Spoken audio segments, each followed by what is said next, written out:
Bismillahirrahmanirrahim. Assalamualaikum warahmatullahi wabarakatuh. Perkenalkan, saya Laude Muhammad Sultan Kolgau dengan NIM S1S1240008. Nah, kali ini saya akan jelaskan tentang apa itu sistem operasi, jenis-jenis sistem operasi, serta contoh sistem operasi beserta kelebihan dan kekurangannya. Nah, jadi teman-teman sekalian, tanpa berlama-lama lagi, kita akan langsung saja masuk ke penjelasannya. Nah, di sini teman-teman dapat melihat tujuan dari pembelajaran kita. Nah, yang pertama itu untuk menjelaskan pengertian dari sistem operasi. Yang kedua, untuk mengidentifikasi jenis-jenis dari sistem operasi. Yang ketiga, untuk menyebutkan dan menjelaskan contoh-contoh sistem operasi. Yang keempat, untuk menganalisis kelebihan dan kekurangan berbagai sistem operasi. Dan yang kelima, untuk mengembangkan sikap kritis terhadap pemilihan sistem operasi sesuai kebutuhan pengguna. Oke. Dari sini eh, timbul juga sebuah pertanyaan, yaitu apa sih itu sistem operasi? Nah, jadi teman-teman sekalian, nah di sini saya akan jelaskan terkait definisi sistem operasi. Nah, jadi sistem operasi adalah atau operating system atau disebut juga OS adalah perangkat lunak yang bertindak sebagai pengelola utama seluruh aktivitas komputer. Nah, jadi tanpa sistem operasi, pengguna itu atau user tidak bisa menjalankan aplikasi atau mengakses perangkat keras misalnya keyboard, mouse, memori, dan juga penyimpanan. Nah, jadi sistem operasi adalah jembatan yang memungkinkan pengguna berinteraksi dengan perangkat komputer atau juga smartphone secara efisien dan juga terstruktur. Nah, di sini teman-teman sekalian bisa melihat ada 6 fungsi dari sistem operasi. Yang pertama itu ada manajemen proses, kedua ada manajemen memori, ketiga ada manajemen perangkat keras, yang keempat ada manajemen file, yang kelima ada keamanan dan prioritas atau maksud saya proteksi, dan juga yang keenam ada user interface atau antarmuka pengguna. Nah, jadi saya akan jelaskan masing-masing poin ini secara rinci. Nah, yang pertama itu manajemen proses. Nah, jadi teman-teman sekalian, sistem operasi ini bertugas untuk mengatur dan mengendalikan eksekusi berbagai proses dalam komputer. Misalnya, saat kita buka browser dan musik player secara bersamaan, sistem operasi mengatur agar kedua program tersebut bisa berjalan bergantian dengan cepat atau yang biasa disebut sebagai multitasking. Nah, dia itu jalannya secara multitasking tanpa adanya bentrok dengan fungsi-fungsi yang sedang dijalankan lainnya atau aplikasi yang dijalankan lainnya. Nah, yang kedua sini ada manajemen memori. Nah, jadi teman-teman sekalian, sistem operasi ini menentukan bagaimana memori atau RAM dialokasikan dan digunakan oleh program. Nah, ia memastikan setiap aplikasi mendapatkan cukup memori tanpa saling menimpa, serta membersihkan memori dari program yang sudah ditutup. Nah, yang ketiga ada manajemen perangkat keras atau input-output. Nah, jadi dia dapat mengatur komunikasi antara perangkat keras, misalnya keyboard, printer, hard disk, dan juga lain-lain dengan aplikasi. Nah, jadi OS ini menyediakan driver agar setiap perangkat ini dapat dikenali dan digunakan. Yang keempat ada manajemen file. Nah, jadi teman-teman sekalian, OS ini bertugas untuk mengelola penyimpanan data dalam bentuk file dan juga folder. Ya, ini mencakup pemberian nama file, kemudian ada penyimpanan juga, ada juga akses pemindahan dan juga penghapusan file secara terorganisir. Nah, teman-teman sekalian, yang kelima ini adalah keamanan dan juga proteksi.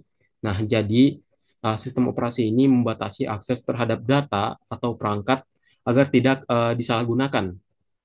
OS juga ini menyediakan autentikasi pengguna, misalnya seperti login dan juga password, dan juga sistem izin akses file. Nah, yang keenam di sini ada user interface atau antarmuka pengguna. Nah, jadi sistem operasi ini akan menyediakan tampilan atau antarmuka yang memudahkan penggunanya untuk menjalankan perintah. Nah, bisa berupa tampilan grafis atau GUI seperti pada Windows, atau ada tampilan teks, misalnya ada pada Linux atau terminal Linux. Nah, jadi itulah dari definisi dan juga fungsi utama dari sistem operasi. Next. Next. Nah, di sini ada jenis-jenis dari sistem operasi. Nah, teman-teman sekalian, terdapat 6 jenis jenis-jenis dari sistem operasi. Yang pertama itu ada batch operating system, yang kedua ada multitasking operating system, yang ketiga ada multi user operating system, yang keempat ada real time operating system atau RTOS, yang kelima ada distribute operating system, dan yang keenam ada mobile operating system. Nah, jadi saya akan menjelaskan masing-masing dari jenis-jenis sistem operasi ini secara rinci. Nah, jadi yang pertama itu ada batch operating system. Nah, jadi teman-teman sekalian, jenis OS yang proses kumpulan pekerjaan atau batch secara otomatis tanpa intervensi pengguna, ia banyak digunakan pada komputer generasi awal. Misalnya ini cocok untuk tugas-tugas besar yang tidak memerlukan interaksi langsung. Nah, yang kedua ini ada multitasking atau operating system, multitasking operating system. Nah, jadi multitasking operating system ini dia itu memungkinkan beberapa proses dijalankan secara bersamaan.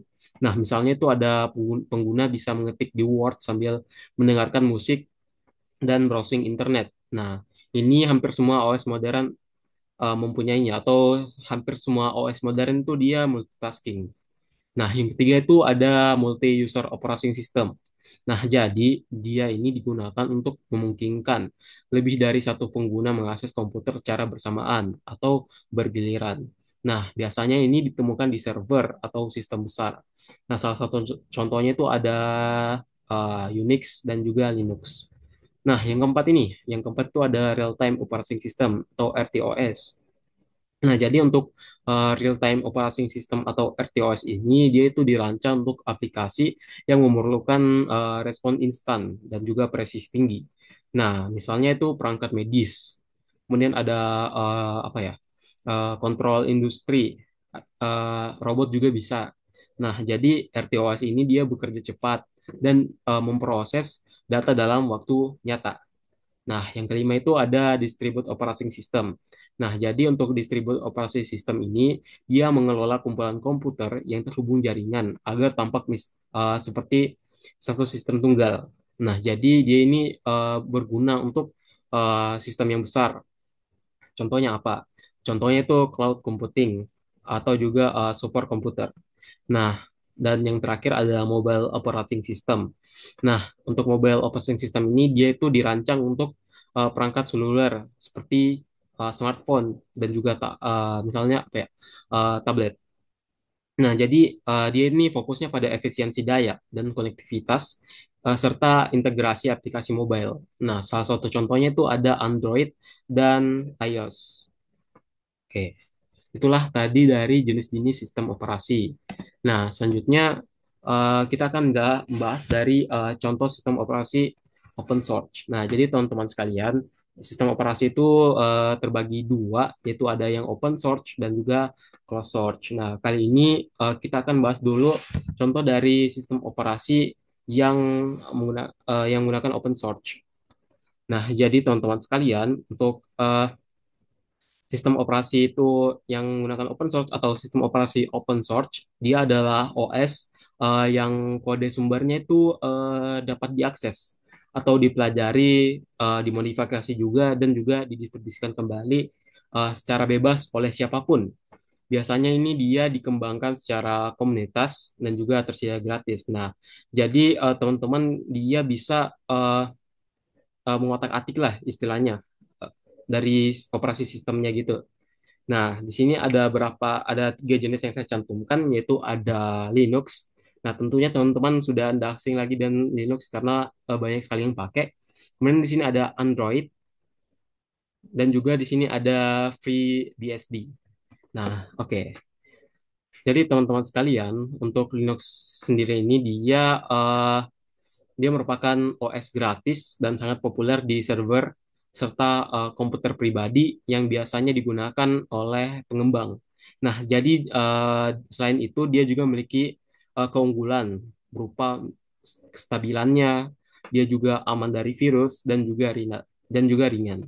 Nah, jadi itulah mengapa sangat banyak orang-orang yang menggunakan Linux dibanding Windows. Nah, selain dia itu open source, dia juga memiliki fitur-fitur yang unggul gitu. Nah, kemudian di sini yang kedua ada Android.